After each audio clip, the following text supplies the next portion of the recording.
Welcome to the Slop Farm. Enjoy the video. You begin by supplying the essentials: business identity, bank routing and account numbers, and a verified Google account. Enter your legal business name and tax ID so payouts and compliance align. This prevents delays. Once done, upload a clear refund policy and product descriptions to your site because Google checks merchant legitimacy.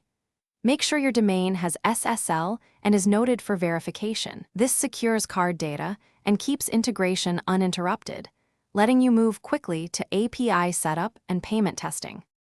Next, register your merchant profile inside the Google Pay console and capture the merchant ID and any API credentials because those identify you to Google.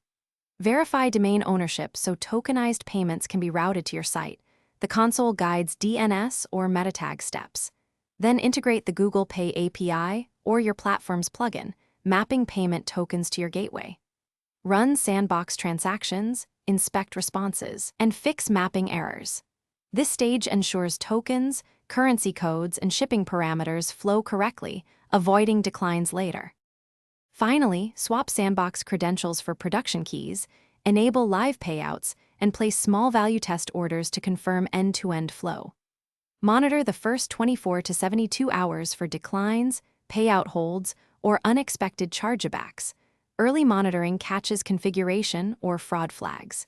If something breaks, check console logs for API errors, confirm SSL and certificate validity, and validate gateway and bank routing settings, because most failures are credential mismatches or incorrect routing.